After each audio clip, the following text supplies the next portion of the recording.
Na semana passada, uma série intitulada Consciência Crística. O objetivo é tratar acerca da mente de Cristo, demonstrar como que o Cristo de Deus encarnado, feito homem, ele desenvolveu na humanidade uma consciência, um modo de pensar, de ler, de interpretar o mundo e, sobretudo, um modo de se pôr no mundo, de viver no mundo, em relação aos homens, em relação a Deus. E essa mente precisa ser gerada dentro de todos nós. O fato é que a salvação não consiste meramente em sermos salvos de uma suposta condenação eterna, de um fogo eterno, mas sobretudo a salvação diz respeito à salvação da nossa alma, do nosso ser, que um dia foi contaminado pelo pecado e que, em razão de uma consciência caída, adâmica, o mundo está do modo como está, com tanta maldade, com tanta miséria, e a igreja, portanto, está nesse processo de salvação, e para experimentarmos precisamos conhecer um pouco o que o Evangelho diz acerca da salvação da nossa alma, ou da gestação dessa consciência crística dentro de nós. E hoje queremos abordar de maneira específica acerca da tentação. Nós demos o título As Três Tentações de Cristo, mas queremos também abordar esse tema de uma maneira mais ampla, chegando até a nossa própria experiência. Amém, queridos?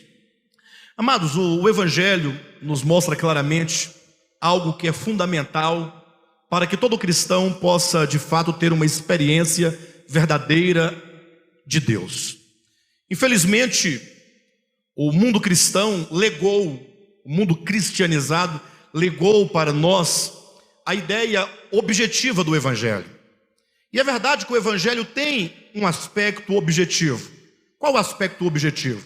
Ora, o Cristo de Deus se fez homem, viveu como homem, morreu na cruz do Calvário pelos nossos pecados, nos dando o perdão dos pecados e nos reconciliando com Deus. Isso é um fato consumado e que é disponível a todos nós.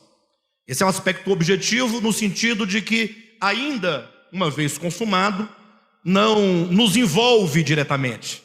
Começa a envolver o homem a partir do momento que o homem, ao crer nessas verdades, ele começa então a ter uma experiência dentro de si.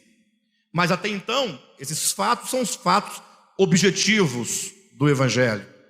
Mas quando nós lemos a Escritura com bastante cuidado, nós vamos perceber que muito mais do que esses aspectos objetivos do Evangelho, há os aspectos subjetivos, os aspectos que nós chamamos de aspectos orgânicos da salvação.